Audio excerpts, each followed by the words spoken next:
Amigos, buenas noches. Estamos en su programa Las Verdades Como Son, presentado por Iglesia de Cristo Ven Señor Jesús. Conmigo esta noche está la hermana Gaby. Ella es estudiante de psicología, está próxima a recibir el título y a graduarse, y tiene algunas inquietudes de la escritura que quisiera compartir esta noche con ustedes, y obviamente pues para eso estamos. Hermana Gaby, bienvenida al programa. Qué bueno tenerla por acá y estrenándose en televisión. Gracias, buenas noches, pastor. Gracias por la invitación. Pues para mí es un privilegio compartir este espacio con usted, y en esta oportunidad pues me gustaría que platicáramos un poquito acerca de la historia de Jonás. Sacarlo un poquito del prototipo que traemos de la escuela bíblica, ¿verdad? Donde desde que somos niños nos hablan de Jonás, y en las historias bíblicas infantiles lo tenemos de una manera, que si el pez, ¿verdad?, se lo tragó, y no pasamos de esa parte, ¿verdad? Así Entonces es. a mí me gustaría De lo histórico. De lo histórico. Pero leyendo acerca de este personaje, hay tanto que hablar acerca de él, sobre todo en el capítulo 1, cuando nos habla que el Señor le habló a Jonás, ¿verdad? Y Jonás no escuchó su voz, desobedeció el mandato que el Señor tenía hacia él. Entonces ahí me deja ver que Dios tiene un plan para cada uno, ¿verdad?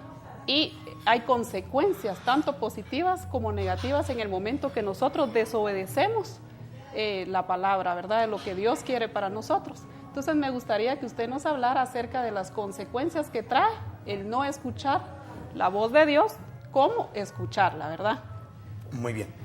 Bueno, mire, Gaby, la verdad que cuando nosotros vemos la historia de Jonás, como bien usted lo dice, lo que podemos encontrar es un Dios primero que habla, porque algo que tenemos que tener muy en cuenta es que Dios, nuestro Dios, habla de diferentes formas para poder guiarnos, para poder orientarnos, y una de las formas en las que Dios habla es a través de su palabra. Por eso es bueno que leamos, que estudiemos la palabra, porque teniendo principios y teniendo fundamentos de la Escritura, vamos a poder dirigir nuestras decisiones, dirigir los pasos que damos, sobre todo los que son más trascendentales, porque lamentablemente después encontramos a muchos cristianos, como en el caso de Jonás. A mí lo que me llama la atención es que Jonás no es un laico, Jonás no es una oveja común, es un profeta, es un hombre por el cual Dios habla, es un vaso en el cual Dios deposita su gloria, deposita su palabra, y lo ha utilizado en varias oportunidades para poder llevar el oráculo o la palabra de Dios. Entonces tenemos un hombre que no es un hombre cualquiera, es un hombre que está habituado a oír la voz de Dios y a ser un instrumento de Dios para edificar otras personas. Sin embargo, cuando le toca a él obedecer la palabra y sujetarse a la palabra, ahí encontramos un problema y un conflicto, porque a veces nosotros somos muy buenos para aconsejar, somos muy buenos para guiar, para orientar, pero cuando nos toca a nosotros mismos, a veces cometemos desaciertos tan grandes porque desobedecemos la voz de Dios, la palabra de Dios. En este caso, el desobediente no es una oveja común, es un mensajero de Dios, para que nos podamos dar cuenta que el hecho de que una persona ya tenga un diaconado en la iglesia, que ya tenga un ministerio en la iglesia, no por eso está exento a no cometer errores, si se sale de la palabra de Dios, si desobedece la palabra de Dios, aunque sea un profeta, aunque sea un siervo de Dios, va a tener consecuencias tremendas. Y si un siervo de Dios tiene consecuencias malas por decidir mal, por rebelarse a la palabra, al mandato del Señor, imagínese una persona normal, ¿verdad? Una ovejita normal. Entonces, aquí nos enseña la Escritura que no importa la persona que seamos, mientras desobedezcamos la palabra, tendremos consecuencias, y obviamente nos irá mal en la vida por nuestras decisiones malas. Bueno, entonces, usted me decía qué consecuencias puede haber en el desobedecer la palabra. Y entonces yo le puedo decir aquí que tenemos en la Escritura una figura, porque usted sabe que a Jonás lo mandan para predicar a Nínive, y él se va diametralmente opuesto al mapa geográfico a Tarsis. ¿Por qué esa rebeldía? Quizá primero tendríamos que ver por qué esa rebeldía. Exacto. Porque a veces nosotros no nos sujetamos a la palabra de Dios o a las órdenes de Dios porque tenemos justificaciones. Y algo que tenemos que eliminar son las justificaciones para poder hacer lo que Dios quiere que haga. Si usted revisa a Jonás realmente está bien justificado el hecho de no querer ir a predicar a Nínive. Entonces, analicemos las razones por las cuales Jonás no obedece la palabra. Entonces, si usted mira las razones, realmente está bien justificado. Los ninivitas habían conquistado a los israelitas y realmente de una manera tan carnal y tan cruel y despiadada, habían violado a sus mujeres, los habían bélicamente destruido y sin nada de misericordia los habían prácticamente hecho pedazos, pues. Entonces hay un rencor en Jonás. Esta es la gente, los ninivitas, que violaron a nuestras mujeres, que nos subyugaron, que nos asesinaron. Entonces estoy bien justificado en decir, yo no quiero predicarle a ellos. Yo no quiero ir a predicarles porque tengo un rencor contra ellos. Entonces, la justificación que diríamos en este tiempo, ahora con los derechos humanos que tenemos, pues está bien justificado, que no vaya a predicarles a los ninivitas, porque ¿cómo llevarles ahora la bendición de la palabra, la salvación por la palabra, si ellos son los que nos han hecho daño? Correcto, sí. Entonces, mientras nosotros tengamos justificaciones, Gaby, nosotros siempre vamos a desobedecer la palabra de Dios. Lo que los hombres tenemos que hacer es quitar nuestras defensas, romper nuestras barreras, derribarlas y someternos a lo que la Escritura dice y someternos a la voluntad de Dios, aunque vaya en contra de nuestros sentimientos, de nuestros deseos, de lo que queremos, y aunque estemos bien justificados en no querer hacer la voluntad de Dios. Pero entonces cuando ya viene Dios y le da la orden, entonces bajo esa justificación Jonás decide ir a un lugar diametralmente opuesto. ¿Cuáles son las consecuencias? Se le desató una tormenta. ¿Por qué? Porque Dios, mira hermana, nosotros podemos caminar un buen tiempo en nuestra voluntad. Nosotros bien podemos hacer lo que se nos dé la gana. Pero donde Dios nos quiere, un día vamos a terminar. El plan de Dios. ¿Verdad? Porque nadie va a poder truncar el plan de Dios. Exactamente. Entonces nosotros podemos caminar como Jonás. Y fíjese que eso es interesante, porque a Jonás las cosas le salieron bien. Dice, necesito ir a Tarsis, consiguió boleto. La Escritura dice que lo consiguió con facilidad boleto. O sea, alguien puede decir, ay, gracias a Dios las cosas me están saliendo bien, para ir en contra de la voluntad de Dios. Sí. O sea que el hecho de que las cosas me resulten bien no es un sinónimo de que vaya por buen camino. Correcto. Si la palabra de Dios me plantea una orden diferente. Entonces viene Jonás y empieza a caminar en el barco, todo va bien, tan bien que hasta se duerme. Sí. Y con un sueño profundo. Y ya cuando está bien dormido Jonás, que no hay quien lo despierte, ni la tormenta lo despertaba. El barco se estaba rompiendo por la tormenta que se desató. Sin embargo, Jonás no se despierta de su sueño, porque él está muy cómodo. Él cree por las justificaciones que está haciendo bien. Y el peor error de un cristiano es estar en contra de la voluntad de Dios y no sentir que está mal. Entonces la gente dice, mire, si no siento en mi conciencia algo malo, de plano voy por buen camino. Y la verdad que no es cierto. Jonás tenía tan limpia su conciencia que hasta se durmió profundamente, que ni las olas lo despertaban, pero no por eso estaba bien. Sí. ¿Cuándo voy a saber que estoy bien? Cuando esté de acuerdo con la voz de Dios, con las órdenes de Dios o con la palabra escrita. No sé si me explico. Sí, bueno, perfecto. Entonces viene Jonás y se le desata la tormenta. Entonces, ¿qué quiere decir esto? Que Dios tarde o temprano, aunque vayamos caminando en nuestros pasos, un día se va a cumplir el salmo que dice, por Jehová son ordenados los pasos del hombre. Todo lo que Dios va a ser ordenarnos. ¿Cómo nos ordena? A veces desatando tormentas terribles como lo que le pasó a Jonás. Entonces, alguna persona de repente está pasando por alguna tormenta y ya despertó y ve que el barco se le está rompiendo. A lo mejor lo primero que tiene que revisar es si no está haciendo las cosas en total desacuerdo con la voluntad de Dios. Y a lo mejor solo ordenando el camino, a lo mejor solo ordenando los pasos, la tormenta va a terminar. Pero mientras no se ordenen los pasos, mientras el creyente no esté en la voluntad de Dios, las olas embravecidas siempre estarán a su alrededor. Entonces, ¿cuáles son las consecuencias de desobedecer la palabra de Dios? En el caso de Jonás, que se le desata una tormenta para ordenar sus pasos. Exactamente. Entonces, en el momento en que Jonás es tragado por el pez, en ese momento, ¿qué es lo que pasa en ese tiempo? ¿Qué proceso es el que está teniendo Jonás para darse cuenta que había tomado la decisión equivocada al no escuchar a Dios? Bueno, lo que pasa ahí es que entonces se le da lugar en el proceso al arrepentimiento. Usted sabe que arrepentimiento viene del griego metanoia, Y metanoia significa cambio de mente. Entonces, ¿qué es lo que hace Dios en las tormentas? ¿Qué es lo que hace Dios cuando vienen los monstruos marinos espirituales y nos llevan? Porque fíjese que el monstruo marino no lo llevó inmediatamente a Tarsis, a Nínive, sino que primero lo llevó al Seol. Y Seol significa región de los muertos. Entonces, ¿sabe a dónde nos quiere llevar las tormentas? A que nosotros muramos a nuestra voluntad, a nuestras justificaciones, a nuestros argumentos, y entonces le demos lugar al argumento de Dios, a la voluntad de Dios y la palabra de Dios. Entonces, ¿qué hacen las tormentas? ¿Qué hacen los monstruos marinos? Primero nos llevan a la región de los muertos, al Seol, porque ahí llevaron a Jonás, al Seol.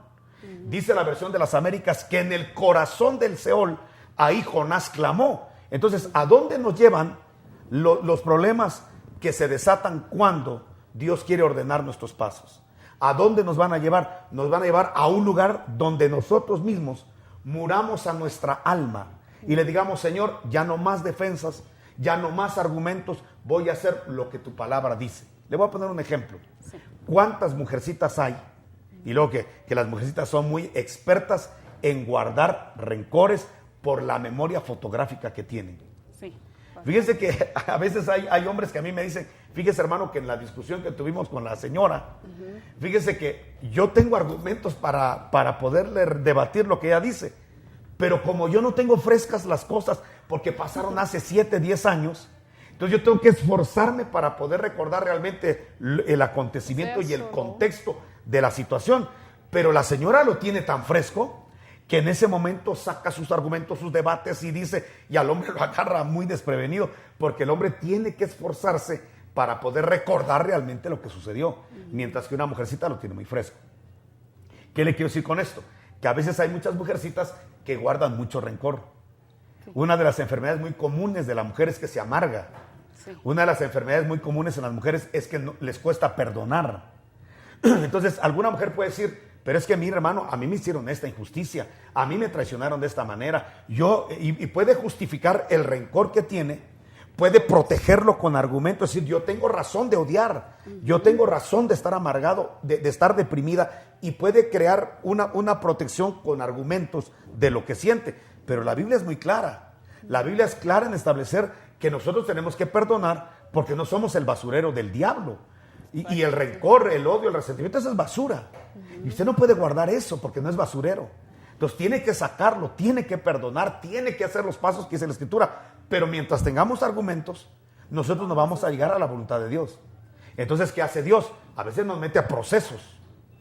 Y en esos procesos lo que la gente tiene que hacer es perdonar. Entonces ahí muere a sí mismo, muere a sus argumentos. Prácticamente la persona está llegando al Seol, la región de los muertos del alma, porque es región de muerte de alma, para que ahí los malos sentimientos los reduzcamos a la impotencia y destruyamos los argumentos para soltar la amargura y destruyamos las justificaciones para soltar el rencor y de esa manera ser libres. Cuando Jonás clamó en el Seol, cuando ahí Jonás, porque es una región de muertos, para destruir, en este caso, destruir las obras de la carne que él tenía, que le impedían llegar a predicar a Nínive y hacer la voluntad de Dios. Va a llegar un momento en el cual los hijos de Dios que están caminando mal, con malos argumentos, Dios los va a meter a procesos donde va a destruir nuestros argumentos. Donde en el proceso vamos a perdonar, ya sea en un hospital, ya sea en una cárcel, ya sea en una situación difícil, pero la gente va a aprender a perdonar o aprender a hacer la voluntad de Dios y soltar los argumentos.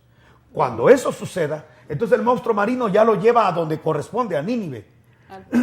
Al plan de Dios. ¿Y qué pasa cuando el hombre se reorienta y está en la voluntad de Dios? Dios lo respalda, que en 40 días, una nación entera, comenzando desde el rey, terminando con las bestias, ayunaron pidiendo perdón a Dios. Entonces, ¿para qué sirvió el proceso del monstruo marino? ¿A dónde lo llevó? Al arrepentimiento, al cambio de mente.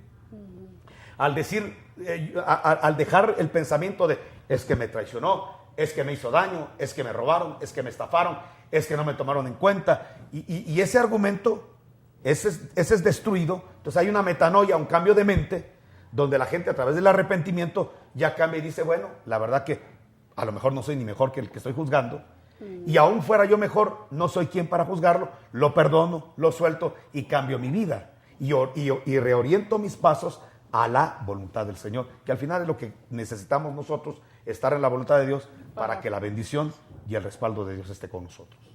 Sí, pues es como morir a nosotros para hacer realmente lo que Dios quiere de nosotros. Exactamente. Porque mientras nosotros pensamos de la misma manera, seguimos en un proceso que se va a terminar en el momento que nosotros decidamos entender cuál es la voz de Dios y la voluntad de Dios hacia nuestra vida. Es que nosotros somos el resultado de lo que pensamos. Lo que usted piensa, lo que usted establece como credo, eso es lo que va a hacer. Entonces, si Jonás cree que es justo que los ninivitas sean destruidos por Dios y enjuiciados por Dios, él jamás les va a predicar. Hasta que él entienda que la misericordia de Dios también puede alcanzar a ese tipo de pecadores, a ese tipo de malhechores, que el perdón de Dios también puede alcanzar a esos hombres.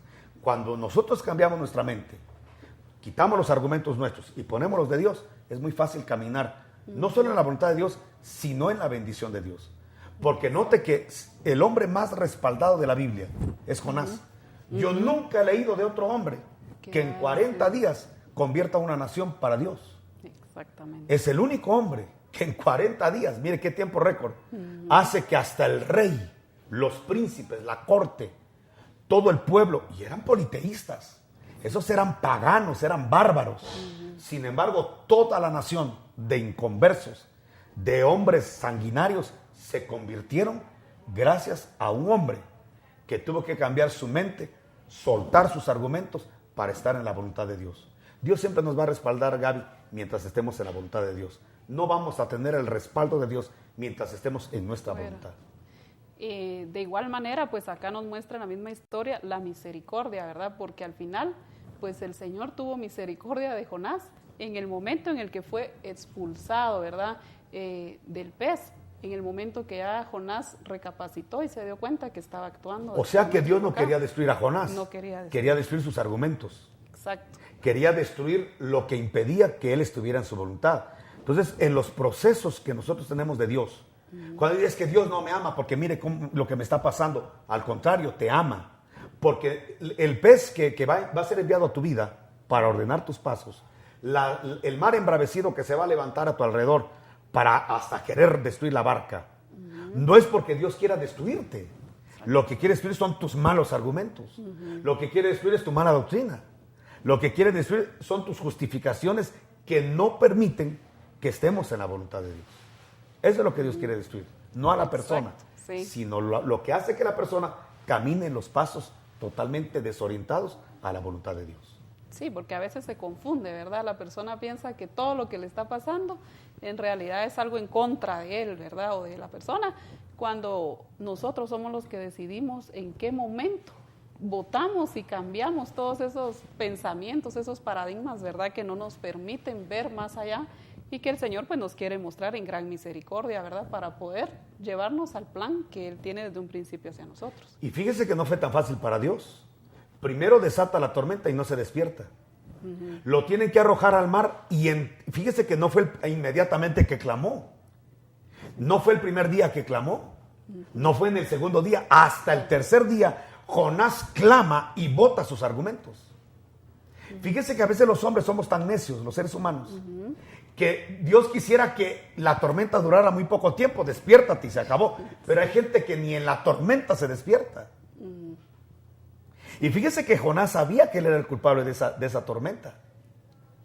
Pero lo que me llama la atención es de que cuando le preguntan, mira, ¿no sabes por qué está esta tormenta aquí? Sí, yo sé por qué, soy yo vengo en rebeldía. Yo soy la causa por la cual esto no está caminando. Hay gente que a veces son los Jonases de la familia, los Jonases de la empresa, los Jonases, y a veces hay que echar a los Jonases, no a la calle, sino al Seol, porque las tormentas no bastan para despertarlo, para cambiar sus argumentos, para el metanoia. Entonces lo que hace Dios es que viene el monstruo marino. Pero eso también prueba otra cosa, Gaby, que a veces podemos estar reprendiendo, fuera Satanás, fuera por lo malo que me está pasando, y a veces no es el diablo, a veces es Dios. Y creemos que es el diablo y no es Dios el que está enviando a la tormenta. La tormenta no la desató el diablo. Hay muchos cristianos que le dicen a usted, mire, Dios jamás manda una tormenta a sus siervos. Dios jamás a sus hijos les va a mandar un monstruo marino. ¿Cómo no? Lean Jonás en sus 4 capítulos y se van a dar cuenta que Dios sí levanta tormentas a sus hijos, a sus profetas para enderezarlos. Y también utiliza monstruos marinos para poder volverlos del error de su camino. Entonces Dios va a usar cualquier argumento como cualquier buen padre para que la gente pueda regresar a Él. Pero lamentablemente mucha gente mal enseñada está reprendiendo la mano de Dios creyendo que es el diablo. Exactamente. Porque sí es cierto que a veces el diablo desata tormentas. Mire Pedro, cuando Pedro y los discípulos estaban en la barca, el diablo desató la tormenta.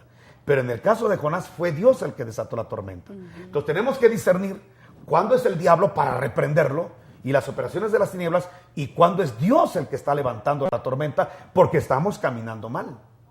Cuando es el diablo hay que reprender el viento y el mar. Y vamos a ver que el viento y el mar nos obedece porque no es un proyecto de Dios, sino que es un proyecto diabólico y lo podemos abortar y lo podemos destruir utilizando el nombre de Jesús. Pero a veces, Gaby, a veces es Dios. ¿Cómo reprender a Dios? ¿Cómo echar fuera la mano de Dios? Entonces discernamos cuándo es el diablo y discernamos cuándo es Dios el que está utilizando tormentas que rompen barcas y cuándo está utilizando monstruos marinos para que regresemos a su voluntad. Perfecto. Así es, pues somos nosotros, ¿verdad?, lo que debemos de escuchar y de obedecer para que nuestra vida pues sea conforme a la voluntad de Dios, que lo que quiere para nosotros pues es lo bueno, ¿verdad? Entonces a veces eso es lo que cuesta entender, pero de alguna manera pues Él con amor y misericordia nos regresa, ¿verdad?, al plan. Entonces pues qué bueno, ¿verdad?, escuchar un poquito más, como le decía, acerca de esta historia, bastante interesante y bastante pues que nos enseña, ¿verdad? Algo que me llama la atención, Gaby, de Jonás en el capítulo 4, es que a veces los hombres somos reincidentes. Sí. O sea, Dios ya nos enseñó, ya nos orientó, pero a veces como que brota otra vez una raíz. Por eso, si algo tenemos que aprender, es que Dios quiere trabajar no con las ramas, sino con las raíces, porque si no vuelve a surgir. A mí lo que me impresiona es que Jonás, después de lo que sufrió, después de lo que pasó en el capítulo 4, después de haber anunciado de aquí a 40 días Nínive será destruido, mira el arrepentimiento. Jonás mira el arrepentimiento del rey, de la corte, de todas las estructuras que componía Nínive, y ve cómo se convierte. Entonces dice que Jonás se sentó en un monte para ver cómo descendía el juicio de Dios sobre ellos. Sí. Eso es impresionante. Cómo hay gente inmisericordia que a pesar de que sabe que no es mejor que los ninivitas, sin embargo está pidiendo la destrucción de ellos. O sea que ni el Seol le bastó para perdonar. Sí. A mí me extraña cómo los hombres somos de difíciles, somos de una pasta muy difícil, pero me gusta la paciencia de Dios porque ¿sabe qué pasa, Gaby? Mire, cuando Jonás ve que Nínive no es destruido, lo que sucede, lo que acontece es de que se enoja porque Dios perdonó a los ninivitas. Exactamente. Él quería que Dios los destruyera y se enoja. Entonces Dios, en vez de decirle a Jonás, bueno, ya te mandé al Seol, ya te mandé un monstruo marino, ¿sabe qué hizo Dios? Permite que caiga el sol sobre la cabeza de Jonás. Permite que él se sienta fastidiado. Entonces encontró debajo de una calabacera, encontró una sombra que le aliviaba. Y qué rico es cuando uno en medio del desierto encuentra una cobertura. Yo siento rico, esa calabacera representa a los ministros, apóstoles, profetas, evangelistas, pastores y maestros. Qué rico cuando hay una persona emproblemada y encuentra una fuente de palabra, un hombre que le da cobertura y le da la palabra y se le enseña. Pero Dios permitió que se secara la calabacera por un gusano. Sí. Y entonces viene Jonás y se aira porque no encuentra un lugar donde aliviarse. Y le dice el Señor a Jonás, tú te pones triste y te compadeces de una calabacera. ¿Cómo no te vas a compadecer de miles de personas y animales que no saben todavía discernir entre lo bueno y lo malo? Eso prueba que Dios tiene misericordia de la gente que se arrepienta, no importa lo que hayan hecho, hermano. Fíjese que los ninivitas, repito, dañaron al pueblo de Dios, pero cuando encontraron el arrepentimiento, también encontraron el perdón de Dios. ¿Sabe qué nos garantiza eso? Que no importa si la misma gente cristiana no perdona. No importa si la misma gente que predica no perdona. Tenemos que buscar el favor de Dios. Y si usted encuentra el favor de Dios, mire, si Dios está con usted, aunque el mundo entero se voltee en contra suya, usted tiene el favor de Dios. Al final lo que nos debe importar es el favor de Dios. Exactamente. Me llama la atención que Jonás maldice todavía a Nínive y se enoja porque son perdonados. ¿Sabe qué quiere decir esto? Que a veces Dios perdona y los hombres no perdonan. Este es el mismo caso, para terminar, porque el tiempo nos avanzó, el mismo caso del pródigo. El pródigo es perdonado, pero mire, el hermano del pródigo no perdona a su hermano. No entra a la fiesta, no quiere compartir con él porque no lo perdona. Pero si lo que ya perdonó Dios, ¿cómo nosotros vamos a seguir teniendo problemas con lo que Dios ya perdonó? ¿Sabe qué es el concepto el de Pedro? Cuando baja el lienzo de animales inmundos y le dice el Señor a Pedro, mata y come. Dice, Señor, yo no puedo comer esas cosas inmundas. Y entonces Dios le dice a Pedro, lo que yo ya santifiqué, tú no lo puedes llamar inmundo. Usted no puede tener rencor contra algo o alguien que Dios ya perdonó. Usted no puede guardar todavía rencor contra alguien que ya pidió la misericordia de Dios. Dios le aplicó su gracia y uno todavía sigue, hermana, peleando por lo que Dios ya perdonó. Nadie puede ser juzgado 2 veces por el mismo delito. Si Dios ya perdonó a la persona y decretó, es libre por su arrepentimiento, lo que tenemos que hacer nosotros es agachar la cabeza y decir, halló un favor, como yo también un día lo hallé y como yo tal vez un día más adelante lo voy a necesitar. Bueno, pues hemos llegado al final del programa. El tiempo, Gaby, nos ha avanzado. Gracias por estar conmigo esta noche, por el tiempo que invierten ustedes en venir a televisión y invitar a todos para que el día de mañana puedan estar en el programa Las Verdades Como Son, presentado por la Iglesia de Cristo Ven Señor Jesús de Quetzaltenango. Que Dios les bendiga y les guarde. Gracias por su sintonía.